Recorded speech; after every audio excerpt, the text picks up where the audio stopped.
He wasn't supposed to stop. A wounded veteran, haunted by a tragedy that took his family, walked by two frightened orphan boys and a badly injured canine dog abandoned beside a lonely Wyoming road. He nearly kept walking until the dog, limping and bleeding, gently licked his hand, eyes begging silently for help. As he knelt down, one of the boys whispered a chilling secret, revealing that the dog's injuries weren't accidental. In that moment, something awoke deep inside him, propelling him into a dangerous confrontation against a powerful evil hidden in plain sight. What followed uncovered shocking truths, connected the dots of a past tragedy, and proved that sometimes the ones we rescue end up rescuing us. Before we dive into this emotional story, comment below where you're watching from. And if you believe that courage and kindness can change lives forever, hit subscribe. Because you're about to see that miracles truly exist, and sometimes they walk on four paws. It was a raw October morning in Willow Ridge, Wyoming, the kind where the air felt damp and heavy, laced with a cold mist that clung stubbornly to the valleys and roadsides, obscuring the sun's attempts to pierce through the low-hanging clouds. Leaves, wet and golden brown, blanketed the cracked pavement, muffling the sound of passing cars and adding an eerie silence to the normally bustling town. Elias Hunter stepped slowly along Main Street, boots crunching against gravel and fallen leaves. Elias was a tall man, just over 6 feet, with broad shoulders and a rugged, angular face marked by faint scars, remnants from his deployments overseas. His short, sandy brown hair had started to gray at the temples, making him appear older than his 42 years. The lines around his blue-gray eyes were deepened by long days and sleepless nights, reminders of the family he'd lost 2 years prior in a tragic car accident. Ever since, he preferred solitude, deliberately isolating himself in the outskirts of town, where memories couldn't easily find him. Elias typically ignored most of what went on around him, eyes always fixed forward as if the world itself no longer held much interest. But today, something drew his gaze toward the side of the road, a small commotion he would have normally bypassed without a second thought. There, beneath the tattered awning of a deserted gas station, stood a man Elias had never seen before. He was thin, wiry, with greasy black hair slicked back haphazardly, dark eyes darting suspiciously from behind thick-rimmed glasses. His clothes were worn and mismatched, a faded denim jacket, stained cargo pants, and scuffed work boots. Beside him, a crude cardboard sign leaned against a rusted metal drum. 2 orphaned kids and a dog, $150. Elias paused, chest tightening uncomfortably. Beside the man stood 2 boys. The older boy appeared around 10, with sandy hair falling into his eyes, sharp green eyes alert but cautious. His thin arms crossed protectively over his chest, a silent guard over the younger one beside him. This younger boy was smaller, around 8, with curly blonde hair framing a delicate, anxious face.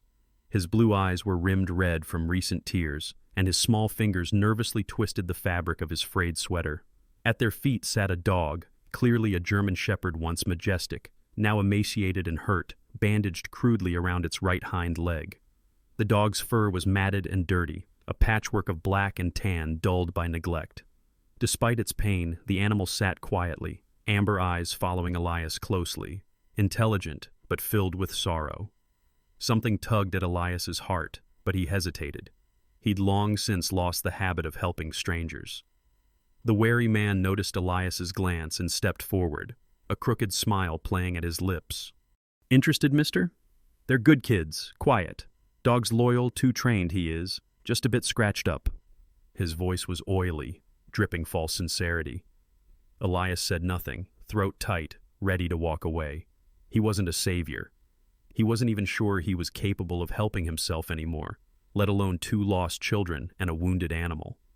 He took a step to move on, when suddenly, the dog, though weakened, stood shakily and limped toward him.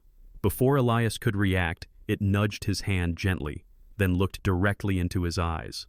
Those eyes spoke clearly, silently pleading for help Elias wasn't sure he could offer. Surprised, Elias crouched down instinctively, the dog leaning softly into his touch. The younger boy, Mikey, moved forward cautiously, eyes wide with hope. Leaning close, the boy whispered in a trembling voice, "Bruno's hurt 'cause the man kicked him. He hurt him on purpose. Please, mister, help us." The words sent a cold shock through Elias. His fists clenched involuntarily, eyes flicking angrily toward the wiry stranger. The man shuffled nervously under Elias's cold stare but said nothing, only shrugging as though indifferent. Elias stood abruptly. Every muscle in his body was taut, a trained soldier's instinct struggling to remain in control. He stared at the stranger who avoided his gaze now, clearly unsettled by Elias's silent fury. Without a word, Elias pulled his wallet from his jacket pocket, counted out exactly $150, and thrust the bills roughly into the man's waiting hand. "They're coming with me," Elias said coldly, voice like steel. The man pocketed the money quickly, muttered something unintelligible, and slipped into the shadows without looking back. Elias knelt again, speaking gently now to the children. "I'm Elias Hunter. You're safe now, boys. You and Bruno are coming home with me." Noah, the older boy, studied Elias warily for a long moment. But something in Elias's clear, unwavering gaze convinced him, and he finally nodded solemnly, gripping his younger brother's hand. "I'm Noah, and this is Mikey," he said softly, still cautious. "And you've already met Bruno." Elias nodded once more and gently helped Bruno to stand, supporting his wounded leg carefully. Together they crossed the street to where Elias had parked his battered old Ford pickup truck, red paint faded and peeling with age. The boys climbed cautiously into the back seat, Mikey holding Bruno's head gently in his lap, whispering softly to the dog as Elias closed the door behind them. As he slid behind the wheel, Elias glanced in the rearview mirror, catching Mikey's worried reflection. "Are you going to keep us safe?" the boy whispered nervously. Elias felt a tightness in his throat, memories of another small voice asking the same question years ago. He swallowed hard, giving a firm nod. "Yes, Mikey, I promise." The old engine rumbled to life, the truck rolling out of Willow Ridge toward Elias's secluded home at the edge of the nearby forest. Through the mist-streaked windshield, the landscape was hazy, uncertain, mirroring the feelings swirling inside Elias. But despite the pain of the past echoing in his chest, something felt different, purposeful even. As the truck disappeared into the gray October fog, Elias knew he'd made a choice he couldn't turn back from.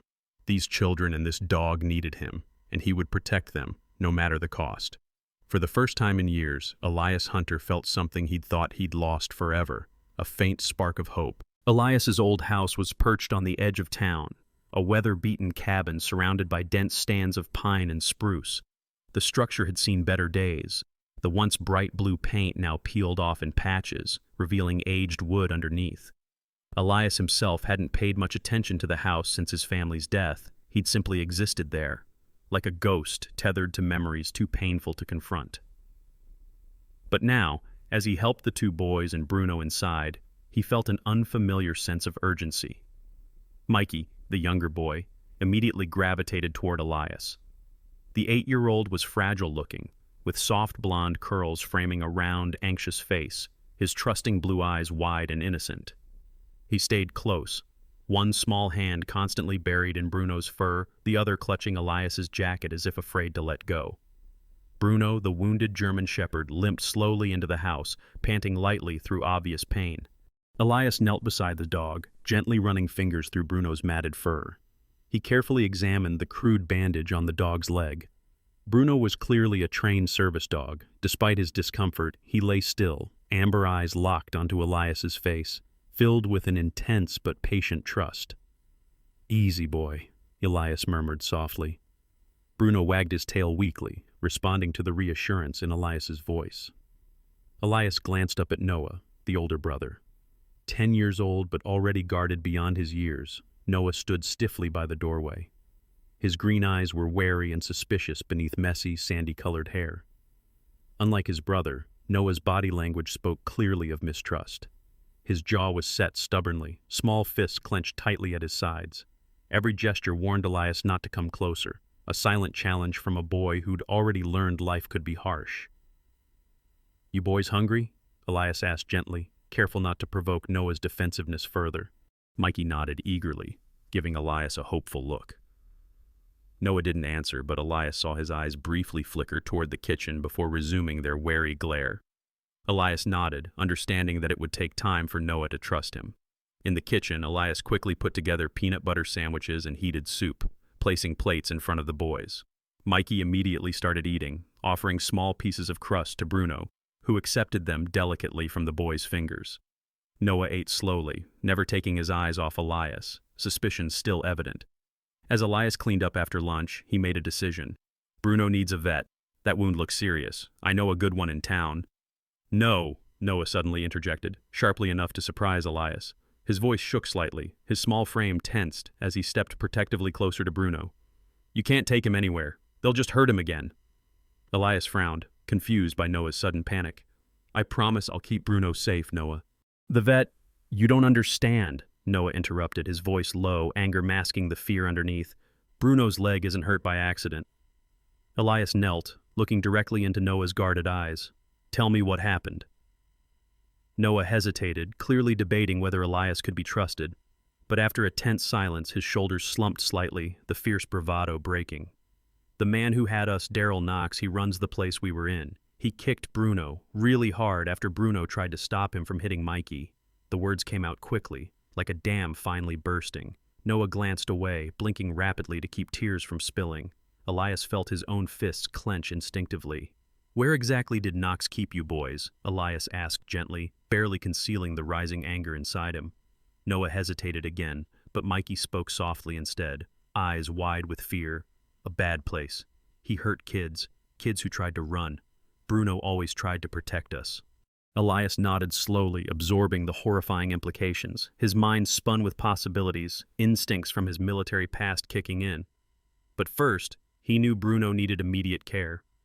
I promise, I won't let anyone hurt Bruno again. The vet I know, Dr. Lena Foster, she's a good person. She'll help him. Noah finally nodded, still wary but clearly deciding to trust Elias, at least for now. Elias carefully lifted Bruno, noting the dog's bravery despite the pain. Across town, in the small brick sheriff's station, Wade Coleman sat hunched over his cluttered desk. Wade, the town's sheriff, was a tall, solid man in his early 50s, with short-cropped salt-and-pepper hair, a thick mustache, and sharp blue eyes accustomed to scrutinizing every detail.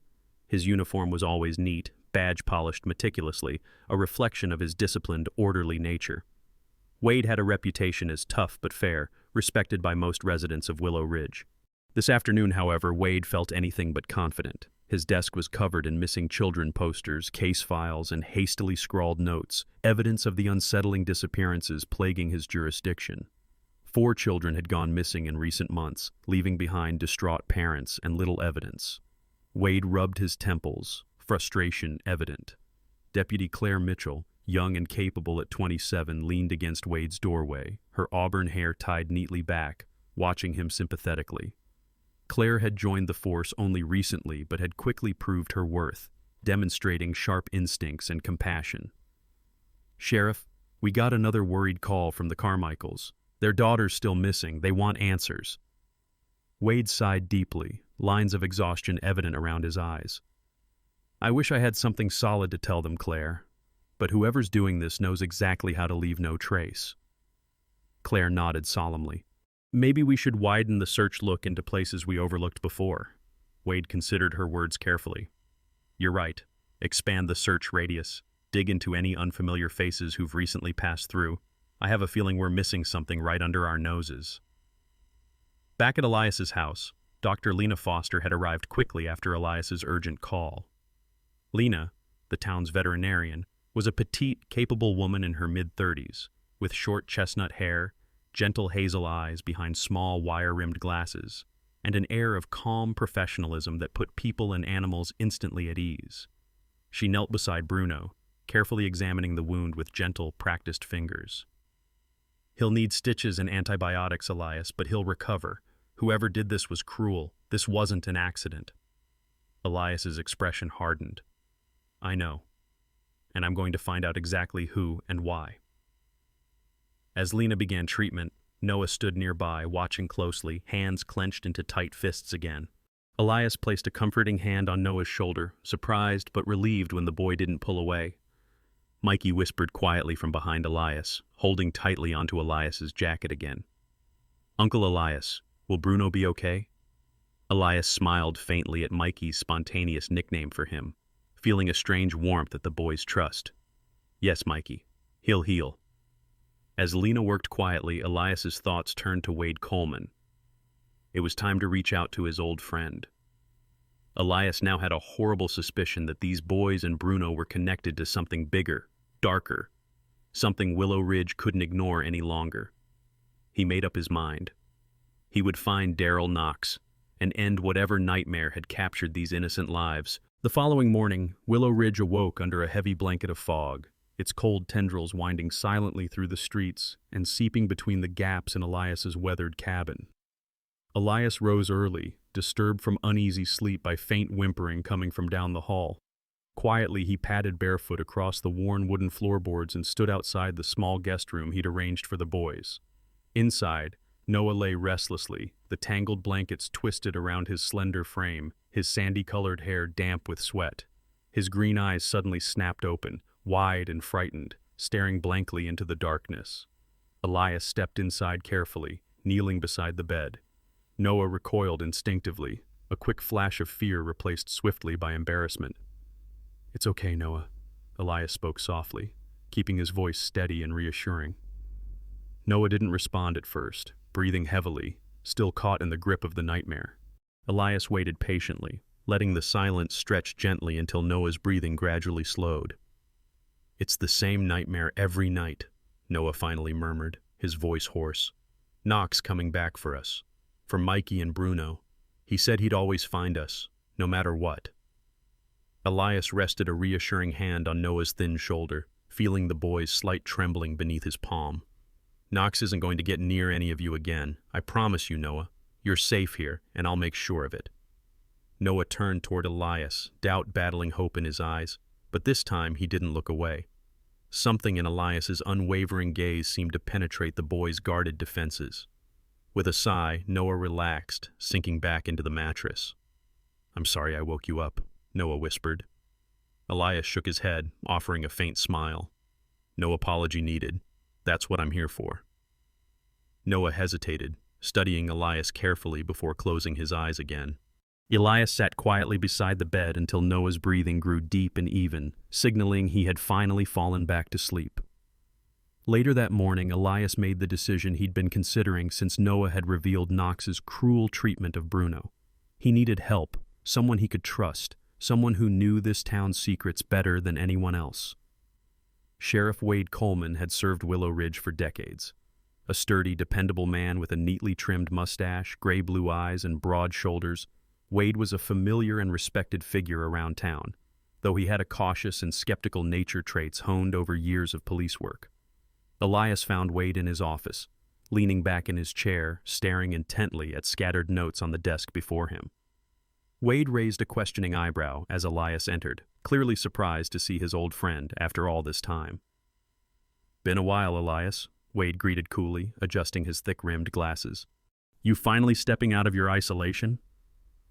Elias ignored the jab, eyes serious.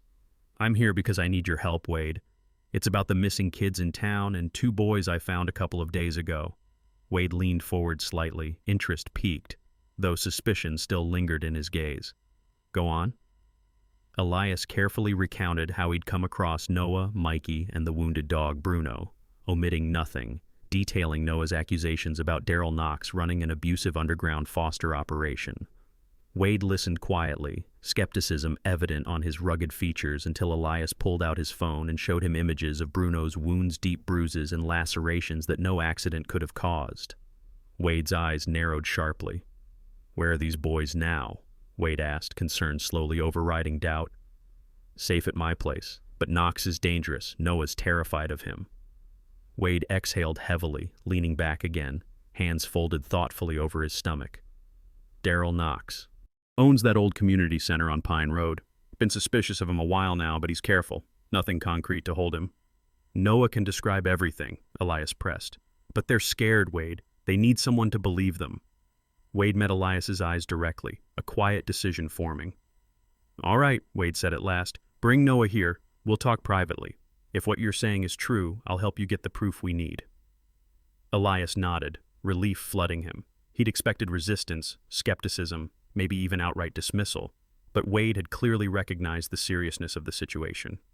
That afternoon, Elias returned with Noah, leaving Mikey behind with Lena Foster, who'd volunteered to watch over the younger boy and Bruno. Noah was tense, face pale as he sat stiffly in Wade's office, eyes shifting nervously around the cluttered room. But when Wade gently questioned him, Noah slowly opened up, describing a secret basement beneath Knox's community center where kids who disobeyed were locked up, punished harshly. Noah's voice trembled slightly, hands clenched tightly in his lap. Knox kicked Bruno when he tried to protect Mikey. He laughed when Bruno whimpered, Noah recounted, voice filled with bitterness and sorrow. Wade's jaw tightened noticeably. He exchanged a silent, grim glance with Elias, confirming their shared conviction. "That's enough," Wade said gently, leaning toward Noah reassuringly. "You've done well. I promise you, son, we'll take care of this." After Noah left the room, Elias lingered behind. Wade rubbed the bridge of his nose, frustration evident. If Knox suspects we're onto him, he'll vanish overnight, and we'll lose our chance. "Then we move quietly," Elias suggested. "Give me time to observe the place, see who comes and goes. If Knox is keeping those children, we'll find them." Wade hesitated, weighing risks, then nodded decisively. "All right, quiet surveillance first, but Elias, be careful. Knox isn't stupid." Meanwhile, back at Elias's home, Lena Foster sat patiently on the porch, watching Mikey toss a tennis ball gently to Bruno, who was recovering remarkably fast, bandaged leg awkwardly stretched out but his tail wagging energetically. Lena was a compassionate woman, slim and petite, with chestnut hair she wore tied loosely back, soft hazel eyes filled with warmth. She watched thoughtfully as Mikey laughed softly, the first time she'd seen genuine joy cross the little boy's face. "Bruno really loves you," Lena observed kindly. Mikey nodded shyly, stroking Bruno's fur tenderly. "He always protected us. He's the bravest dog I've ever known." Lena's heart twisted painfully at the innocence in Mikey's words, her determination solidifying to help Elias uncover the truth about Knox. She silently vowed she'd do whatever it took to keep these boys safe. When Elias returned that evening, he found Noah quietly sitting near the fireplace, staring thoughtfully into the flickering flames. Noah turned as Elias approached, uncertainty still clouding his expression. "Do you think Wade believes us?" Noah finally asked softly, looking up at Elias. Elias sat down beside him, placing a reassuring hand on the boy's shoulder. "He believes you, Noah, and together we're going to make sure Knox never hurts anyone again." Noah exhaled shakily, tension easing slightly from his small frame as he met Elias's steady gaze. "Okay," Noah whispered, allowing himself to finally trust fully. Elias felt a profound sense of responsibility settle upon him, strengthening his resolve. He had a clear goal now: protect Noah, Mikey, and Bruno at all costs, and expose Daryl Knox's true face to the world. And beneath that heavy responsibility lay something he hadn't felt in a very long time: a sense of hope. Nightfall brought a heavy storm to Willow Ridge, the sky erupting in angry waves of rain, punctuated by distant rolls of thunder. The thick clouds blocked out the moon, casting Elias Hunter's cabin into near-total darkness. Inside, Elias sat hunched over the kitchen table, the single dim bulb overhead casting long, shadowy outlines of his rugged figure across the worn tabletop. His eyes, usually clear and focused, were clouded with tension as he listened intently to Sheriff Wade Coleman's voicemail message again. Wade's voice sounded strained, breathless. "Elias, I found something big at Knox's place. Meet me at the old mill tonight. Come alone." Elias had tried calling back multiple times, but each attempt went unanswered. Just then his phone vibrated again. He quickly answered, heart hammering, only to hear a cold, menacing voice on the other end. "Hunter, you should have stayed out of this. Consider this your only warning. Stop snooping around or you'll end up like Coleman." The line went dead before Elias could respond, leaving a chill racing down his spine. Daryl Knox had discovered their investigation. Panic surged, quickly followed by dread. Without Wade's help, Elias knew he'd have to act alone. He shoved the phone into his jacket pocket, determination steeling his nerves. Suddenly, from down the hallway, Elias heard quiet, hurried whispers. Curious, he stood, following the soft sounds to a small storage room at the cabin's far end, a door he'd kept shut and ignored for 2 painful years. He paused, noticing the door slightly ajar. the soft glow of flashlight beams spilling out. Steeling himself, Elias pushed gently, and the door creaked open fully, revealing Mikey and Noah huddled together on the dusty wooden floor, holding old framed photos and letters pulled from boxes he'd carefully hidden away. Mikey looked up guiltily, eyes wide with apology, his blonde curls messy from rummaging. We just wanted to find blankets," Mikey stammered nervously. Noah, ever protective, quickly stepped in front of his brother, wary eyes fixed on Elias. "Sorry," Noah said quietly. Elias exhaled slowly, his throat tightening as he stepped carefully into the room. For 2 years he'd avoided these painful memories. But now, faced with the innocent curiosity of these two boys, he felt his defensive walls crumbling. Elias knelt beside them, silently taking a photograph from Noah's hand. The image was faded, edges curled, his wife Lauren with her bright auburn hair falling softly around gentle hazel eyes, smiling joyfully as she hugged their young daughter Emma. The ache surged anew, but this time Elias allowed himself to truly feel it. "Who were they?" Mikey whispered timidly, sensing Elias's sorrow. Elias swallowed, voice rough with emotion.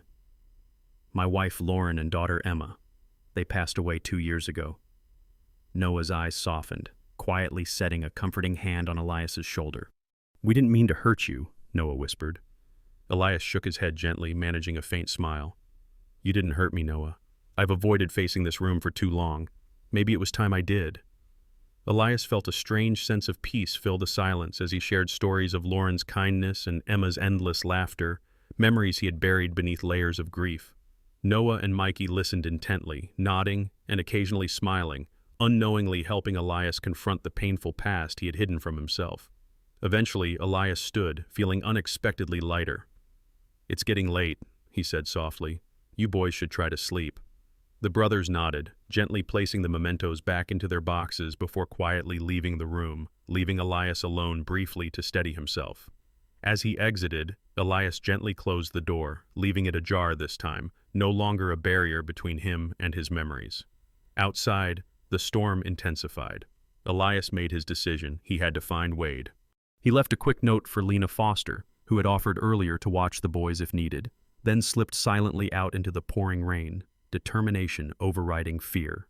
The old mill loomed ominously ahead in the darkness, its rusted metal walls illuminated sporadically by flashes of lightning. Elias moved stealthily, slipping through shadows to reach the side entrance. Inside was a musty darkness punctuated by creaks and whispers of the wind. Elias's boots echoed softly against the concrete floors, pulse quickening with every cautious step. He paused near a staircase, pulling out his phone to take photos of a suspicious door labeled "Authorized Personnel Only," noting heavy locks and chains, a place clearly meant to remain hidden. Suddenly, the sound of footsteps echoed behind him. Elias spun around sharply, only to see a large figure emerge from the shadows. "You shouldn't be here," the man growled, lunging toward him. Elias dodged, instincts sharp, but his attacker struck him solidly, knocking him off balance. Elias scrambled backward, desperate for escape, heart pounding painfully in his chest. But as the attacker closed in, a familiar bark echoed through the darkness. Bruno, somehow tracking Elias despite his injury, leapt into view, teeth bared fiercely. The German shepherd was injured and limping, yet determination burned brightly in his amber eyes. Bruno lunged at the attacker, jaws clamping onto the man's arm with impressive force. The attacker screamed, stumbling backward in shock, allowing Elias enough time to regain his footing. Elias grabbed Bruno, quickly retreating from the building into the stormy darkness outside. Rain pounded fiercely as he carried Bruno's weakened form back toward the cabin. Grateful the loyal dog had risked himself once again to protect him. Meanwhile, Sheriff Wade Coleman lay groggily in Willow Ridge Hospital's stark white room, head bandaged, vision blurred from a vicious blow to his head earlier that night at Knox's property. Nurse Anna Mayfield, a slender woman in her late 20s with curly brown hair and gentle blue eyes, adjusted his IV line carefully, her expression sympathetic. "You're lucky, Sheriff," she murmured softly. "Whoever attacked you meant serious harm." Wade grimaced, frustration evident on his rugged face. "I need to speak with Elias Hunter, urgently." Anna nodded, calmly reassuring. "Rest first. We'll call him soon." Wade reluctantly complied, closing his eyes against the dizziness. mind swirling with worry for Elias and anger toward Knox's brutality. Back at the cabin, Elias gently tended to Bruno's reopened wounds, guilt stabbing sharply at his heart. Mikey sat quietly beside him, stroking Bruno's fur soothingly, eyes moist with tears. "Will he be okay?" Mikey asked softly, voice trembling. Elias nodded reassuringly, though worry lingered in his expression. "He'll be fine. He's strong. Stronger than any of us realized." Bruno thumped his tail softly, leaning into Mikey's comforting touch. Noah stood silently nearby, expression serious yet filled with newfound trust, as he watched Elias carefully bandage Bruno's injured leg. "What happened out there?" Noah finally asked. Elias met Noah's gaze steadily, voice filled with quiet determination. "Knox knows we're onto him, but we won't back down. We're going to stop him, whatever it takes." Noah nodded slowly, eyes reflecting newfound courage drawn from Elias's resolve. Elias glanced briefly toward the small room filled with Lauren and Emma's belongings, drawing strength from their memory. He had finally faced his past, and now Elias Hunter was ready, no matter the risks, to confront the evil threatening the boys he'd vowed to protect. Bao Cao không trung lap, chung ne không trung lap noi dong ku.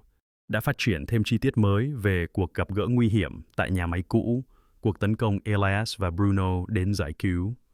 Đã bổ sung nhân vật phụ mới là Anna Mayfield, y tá chăm sóc Sheriff Wade Coleman. Elias sat beside Bruno, gently stroking the German shepherd's head as the dog lay on a makeshift bed of blankets near the warm fireplace.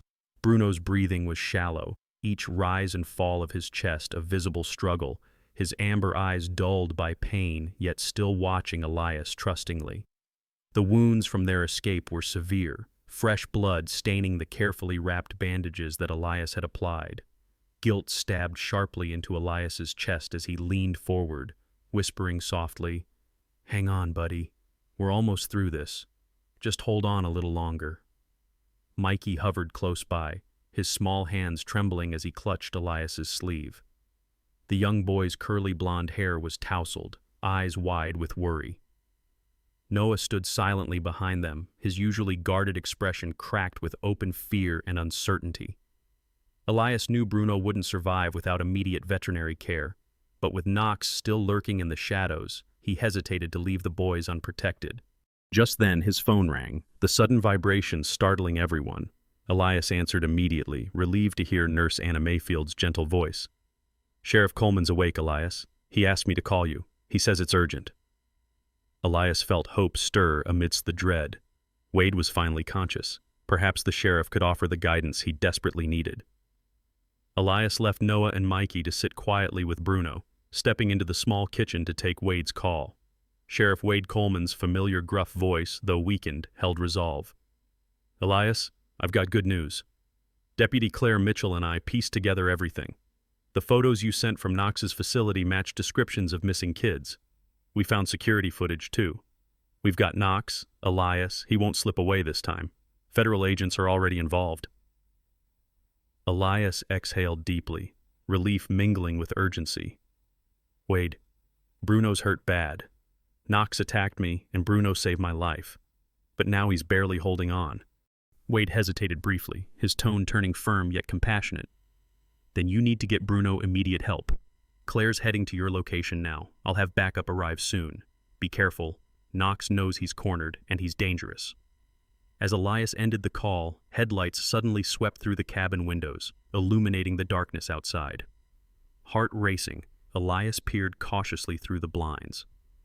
Daryl Knox stepped from his vehicle, silhouetted ominously by the car's headlights. Knox was tall and lean, his sharp features marked by cold, calculating eyes and a perpetually arrogant expression. His dark hair was slicked back, and he wore an expensive black coat that fluttered dramatically in the wind, emphasizing his commanding presence. Elias felt dread sink heavily into his chest, knowing Knox had come to reclaim the boys by force. Knox strode boldly toward the cabin, knocking loudly on the front door.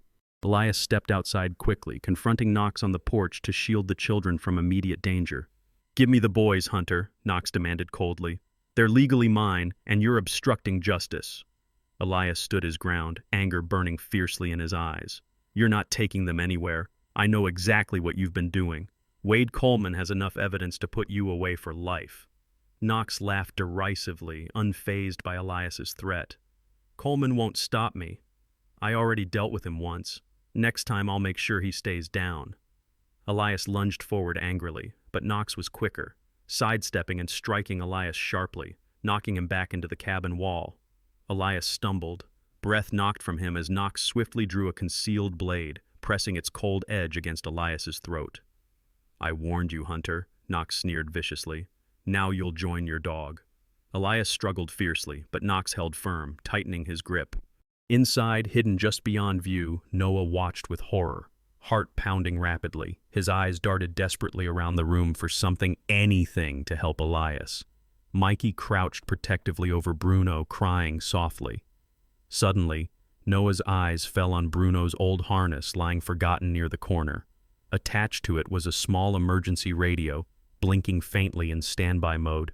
Acting quickly, Noah snatched it up, his hands shaking violently as he pressed buttons randomly until a crackling voice responded clearly. Emergency dispatch, state your location. Noah shouted frantically into the radio, fear lending urgency to his voice. Please, help! Daryl Knox is here. He's trying to kill Elias Hunter. We're at Elias's cabin on Pine Ridge Road. Hurry!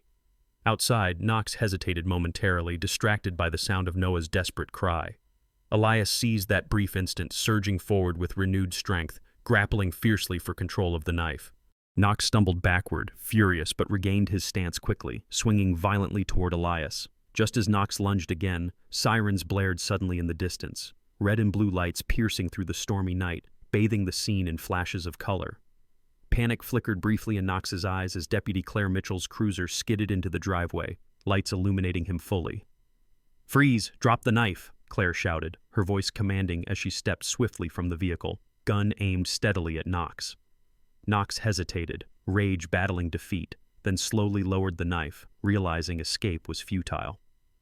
Claire moved swiftly forward, handcuffing Knox with practiced efficiency, eyes never leaving the criminal. Moments later, more vehicles arrived, medical personnel rushing to Bruno's side.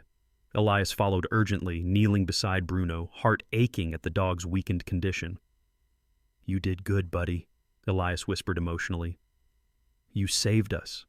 Bruno looked up weakly, tail thumping faintly against the floor. The medics gently lifted Bruno onto a stretcher, hurrying him to Lena Foster's veterinary clinic, where Lena awaited anxiously, ready to perform emergency surgery. Deputy Mitchell approached Elias calmly, placing a reassuring hand on his shoulder. Knox won't hurt anyone again, Elias. We've got him. Elias nodded gratefully, exhaustion finally settling heavily on him. He looked to Noah and Mikey, now safely beside him, their faces filled with trust and gratitude. Mikey reached up, squeezing Elias's hand tightly. Will Bruno be okay? Mikey asked softly, tears glistening in his eyes. Elias smiled gently, kneeling beside the boy. Bruno's a fighter, Mikey. He'll be okay because he knows we need him. At Willow Ridge Hospital, Sheriff Wade Coleman listened quietly as Anna Mayfield updated him, relief evident on her gentle features. Knox is in custody, Elias and the boys are safe, and Bruno's getting immediate care. Wade relaxed visibly, tension draining from his battered body. Good, he murmured tiredly. It's finally over. Anna nodded softly, adjusting Wade's pillow comfortingly. You did well, Sheriff. Now rest. Back at Elias's cabin, as deputies secured the scene, Elias gathered Noah and Mikey close, shielding them from the stormy night. Despite exhaustion, Elias felt an overwhelming sense of victory and purpose. Knox had been stopped, the boys were safe, and though Bruno's fate still hung in balance, Elias trusted Lena to care for him. Noah looked up solemnly, his eyes reflecting newfound strength drawn from their bond. You kept your promise, Noah said quietly, voice filled with admiration. Elias smiled softly, pulling both boys into a protective embrace. Always, Elias promised, feeling the truth of his words deeply.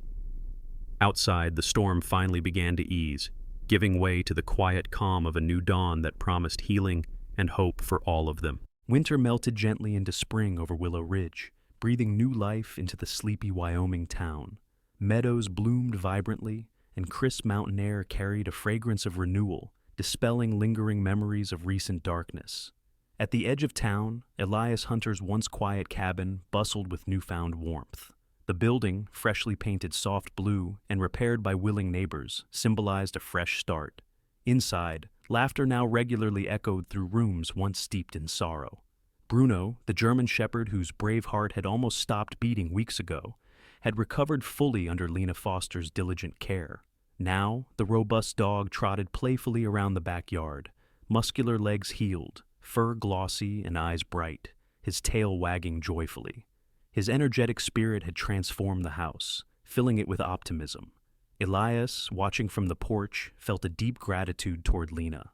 The veterinarian had become an invaluable family friend, petite and gentle yet fiercely dedicated, with her short chestnut hair framing compassionate eyes always brimming with kindness. Today was special. Sheriff Wade Coleman had organized a town gathering at the community center, marking the official closure of Knox's corrupted foster operation and celebrating the rescue of over 20 children from his underground facility.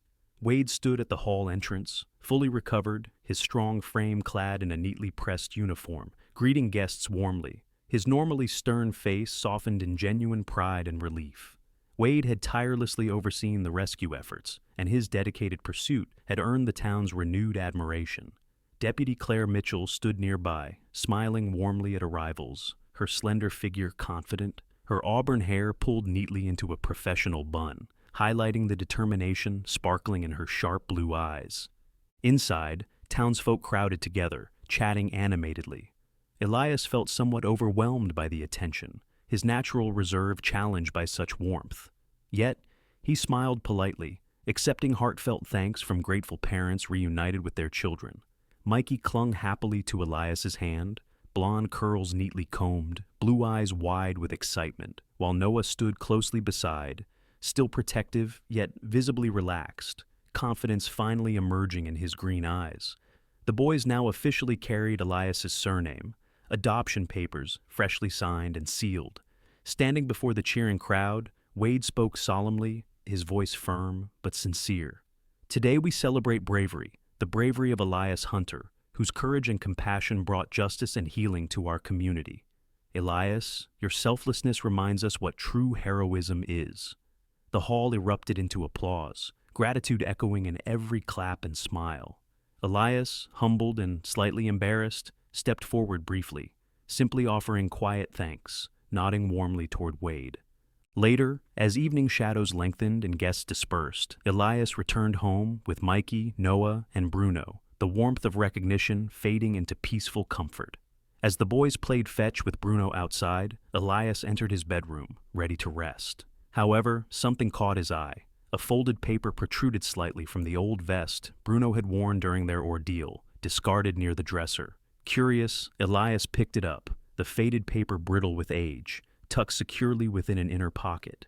He unfolded it carefully, heart thudding, as he recognized handwriting belonging to Lauren, his late wife. "Elias," the note began shakily, "if you're reading this, it means something terrible has happened. I discovered horrible secrets about Daryl Knox. He's been trafficking children through his supposed foster homes. When Knox learned I knew the truth, he threatened our family. I'm hiding evidence, but if anything happens to me, it was Knox. Please, protect Emma and yourself. I'm so sorry for keeping this from you, my love. Lauren." Elias staggered, knees suddenly weak, grief and rage surging anew. Knox was responsible for Lauren and Emma's fatal accident. No mere tragedy, but a deliberate act meant to silence Lauren forever. Anger briefly overwhelmed him, fists clenching tightly. He remembered Knox's cold arrogance and understood fully the depths of the man's evil. Yet quickly Elias found himself reflecting with quiet gratitude. Knox was now securely imprisoned, unable to harm anyone again. Justice had been served. Still, Elias's heart ached for answers about how Lauren's letter had found its way into Bruno's vest. He knelt, inspecting the vest more closely, noticing worn military identification numbers etched faintly beneath layers of dirt and grime.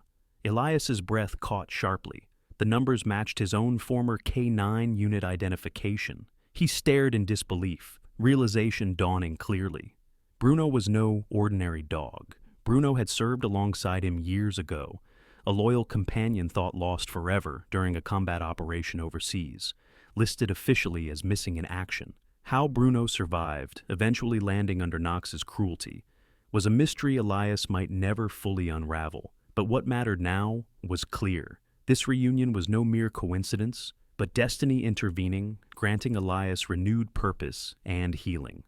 Elias stepped outside slowly, letter in hand, watching Bruno joyfully chase after Noah and Mikey, his heart swelling with profound emotion. Bruno's presence, a link between Elias's cherished past and hopeful present, symbolized the mysterious workings of fate. He finally understood the events leading him to the roadside months before had deeper meaning, a second chance orchestrated by something greater than mere luck. Night fell softly upon the cabin, stars glittering gently above as Elias drew the boys close, kneeling down to wrap an arm affectionately around Bruno's strong, healed body. "I found something important," Elias began gently, showing Noah and Mikey the letter. As Elias explained its meaning, Noah listened quietly, solemn understanding in his eyes, while Mikey leaned trustingly against Elias, absorbing the seriousness with innocent faith. When Elias finished, Noah looked thoughtfully at Bruno, whispering softly, "You were meant to find us, weren't you, Bruno?" Bruno barked gently, tail wagging, eyes warm and intelligent, as though confirming Noah's sentiment clearly. Mikey smiled widely, reaching to hug Bruno's neck. "He's our hero dog forever," Mikey declared brightly, eliciting a gentle chuckle from Elias. "He certainly is," Elias agreed quietly, his voice filled with affection and awe. Later, as the boys fell asleep safely inside, Elias sat quietly with Bruno on the porch beneath moonlit skies, reflecting deeply. He no longer felt burdened solely by grief. Rather, hope and joy now coexisted alongside memories of loss. Bruno rested peacefully beside him, head on Elias's knee, both comforted by the silent companionship. Elias knew clearly that Lauren and Emma would remain cherished forever, living eternally within his heart. Yet life had provided new paths filled with purpose through Noah, Mikey, and Bruno, miracles emerging unexpectedly from sorrow's shadow. Whispering softly into the still night air, Elias spoke to those watching from above. "Lauren, Emma, I'll always love you. Thank you for guiding Bruno back to me and bringing these boys into my life. I promise I'll protect them always." As if understanding, Bruno looked upward briefly, then gently nudged Elias's hand, tail wagging gently, confirming their unspoken pact. At long last, Elias Hunter felt peace settling deeply within his soul, embracing the footprints of truth that had guided him through darkness toward profound redemption and enduring love. The story of Elias, Noah, Mikey, and Bruno reminds us gently yet powerfully that life's greatest challenges often lead us to our most meaningful moments. Sometimes the pain we endure is preparing us for an unexpected blessing, guiding us toward people who need us as much as we need them. Like Elias, we might feel lost or broken, but there's always hope, purpose, and healing waiting patiently ahead. So, hold on, have faith, and trust that you're never alone in your journey. If this story touched your heart, please take a moment to share it with someone who may need to hear this message today. Leave a comment below saying amen to join us in spreading hope and kindness. Don't forget to subscribe to our channel for more heartfelt stories that bring us closer together. May God bless each and every one of you watching, guiding you towards strength, peace, and joy. Amen.